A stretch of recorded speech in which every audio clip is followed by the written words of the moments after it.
अथ चतुर्दशोऽध्यायः। श्रीभगवानुवाच परं भूयः प्रवक्ष्यामि ज्ञानानां ज्ञानम् उत्तमम् यज्ञात्वा मुनयः सर्वे परां सिद्धिम् इतो गताः। The Supreme Personality of Godhead said, "Again I shall declare to you this supreme wisdom, the best of all knowledge, knowing which all the sages have attained the supreme perfection. Idam jnanam upashritya mama sadharmyam agataha sargepi nopajayante pralaye navyatanti cha." By becoming fixed in this knowledge, one can attain to the transcendental nature like my own. Thus established, one is not born at the time of creation or disturbed at the time of dissolution. Mama yonihi mahad brahma tasmil garbham dadhamyagam sambhavaha sarvabhutanam tato bhavati bharata. The total material substance called Brahman is the source of birth, and it is that Brahman that I impregnate, making possible the births of all living beings, O son of Bharata.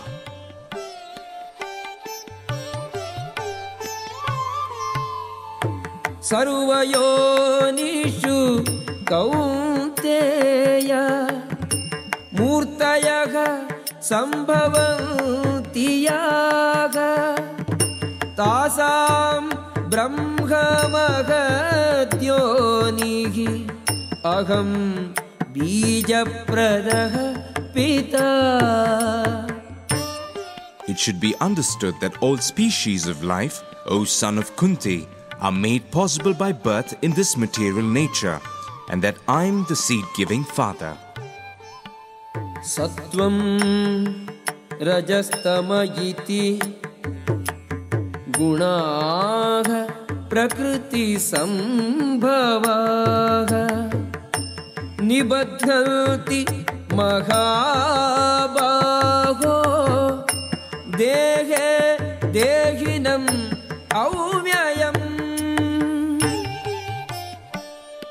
Material nature consists of three modes: goodness, passion, and ignorance. When the eternal living entity comes in contact with nature, O mighty armed Arjuna, he becomes conditioned by these modes.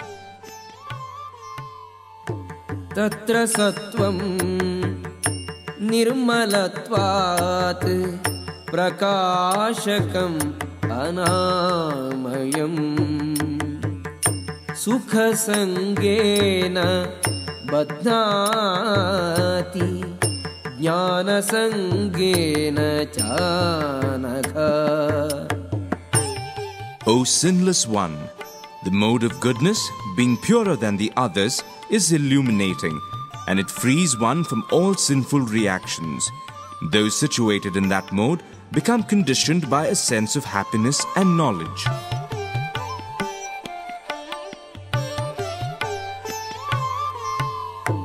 Rajo ragatmakam vidhi trishna sangasamudbhavam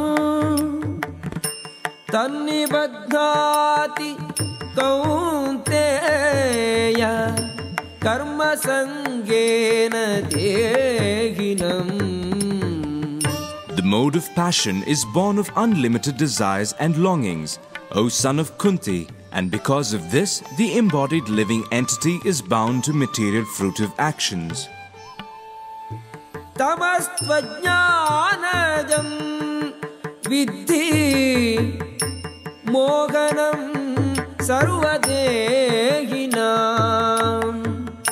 प्रमादालस्य निद्राभिः तन्निबध्नाति Bharata.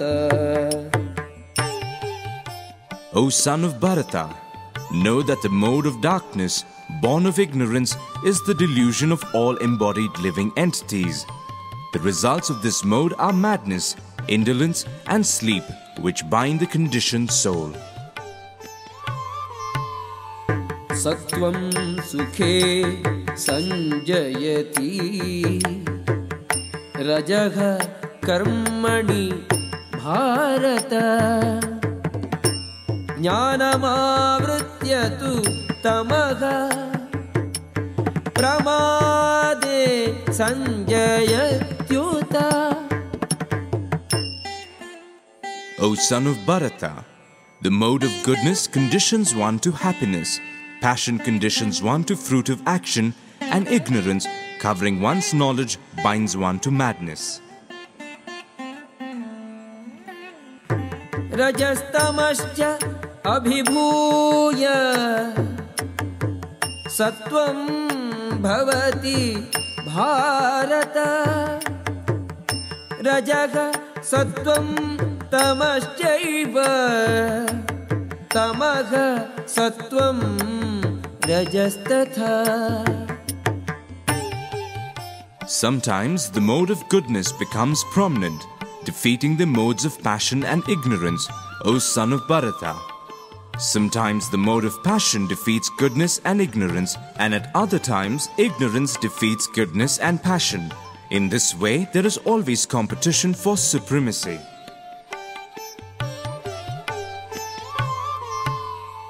Sarvadvareshu dehesmin prakashaha upajayate jnanam yada tada vidyat vivruddham sattvam ityuta. The manifestations of the mode of goodness can be experienced when all the gates of the body are illuminated by knowledge. Lobhaga pravrittihi arambhaga karmanam ashamaga spruha rajasi yetani jayante vivruddhe bharatarshava. O chief of the Bharatas, when there is an increase in the mode of passion, the symptoms of great attachment, fruitive activity, intense endeavor, and uncontrollable desire and hankering develop. Aprakashaha apravrittischa pramado moha evacha tamasi yetani jayante vivruddhe kurunandana. When there is an increase in the mode of ignorance, O son of Kuru, darkness, inertia, madness, and illusion are manifested. Yada sattve pravruddhe tu pralayam yati dehabhrit tadottama vidam lokan amalam pratipatyate. When one dies in the mode of goodness, he attains to the pure higher planets of the great sages. Rajasi pralayam gatva karma sangishu jayate tatha pralinaga tamasi mudhayo nishu jayate. When one dies in the mode of passion, he takes birth among those engaged in fruitive activities. And when one dies in the mode of ignorance, he takes birth in the animal kingdom. Karmanaha sukritasyahuhu सात्विकं निर्मलं फलं रजसस्तु फलं दुःखम् अज्ञानं तमसः फलम्. The result of pious action is pure and is said to be in the mode of goodness. But action done in the mode of passion results in misery, and action performed in the mode of ignorance results in foolishness. Sattvat sanjayate jnanam rajaso lobhayevacha pramadamoho tamaso bhavato jnanamevacha. From the mode of goodness, real knowledge develops. From the mode of passion, greed develops. And from the mode of ignorance develops foolishness, madness and illusion.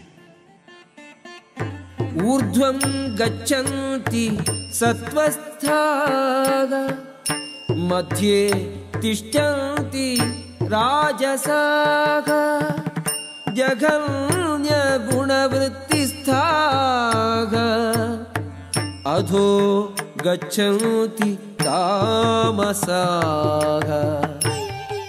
Those situated in the mode of goodness gradually go upward to the higher planets. Those in the mode of passion live on the earthly planets, and those in the abominable mode of ignorance go down to the hellish worlds. Nanyam gunebhyaha kartaram yada drashtanupashyati gunebhyascha param वेत्ति मद्भावं सोऽधिगच्छति. When one properly sees that in all activities no other performer is at work than these modes of nature, and he knows the Supreme Lord, who is transcendental to all these modes, he attains my spiritual nature. Gunan etan atityatreen देहि देह समुद्भवान् जन्म मृत्यु जरा दुःखैः विमुक्तो अमृतमश्नुते. When the embodied being is able to transcend these three modes associated with the material body, he can become free from birth, death, old age and their distresses, and can enjoy nectar even in this life. Arjuna uvacha kairlingaihi trin gunan etan atito bhavati prabho kimacharaha katham chaitan trin gunan ativartate.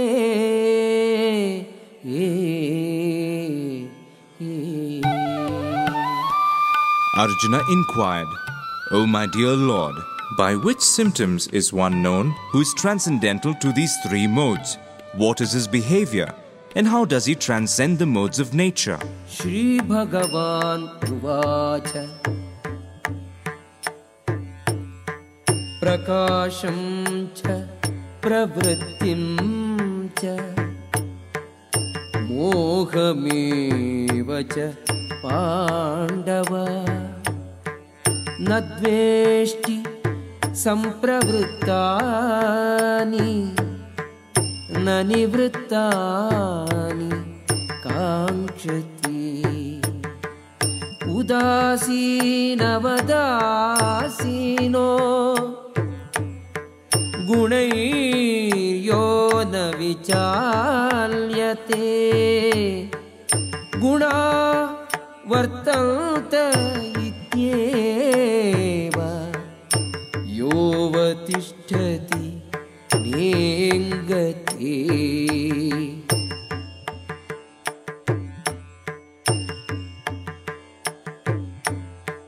समदुःखसुखः स्वस्थः समलोष्टाश्म काञ्चनः तुल्यप्रिया प्रियो धीरः तुल्यनिन्दात्म संस्तुतिः मानापमानयोः तुल्यः तुल्यो मित्रारिपक्षयोः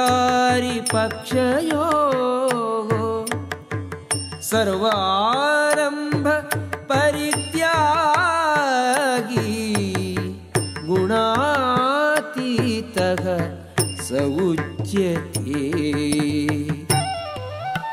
The Supreme Personality of Godhead said, O son of Pandu, he who does not hate illumination, attachment and delusion when they are present or long for them when they disappear, who is unwavering and undisturbed through all these reactions of the material qualities, remaining neutral and transcendental, knowing that the modes alone are active, who is situated in the self and regards alike happiness and distress, who looks upon a lump of earth, a stone and a piece of gold with an equal eye, who is equal to earth, the desirable and the undesirable, who is steady, situated equally well in praise and blame, honor and dishonor, who treats alike both friend and enemy, and who has renounced all material activities. Such a person is said to have transcended the modes of nature. Mam cha yo vyabhicharena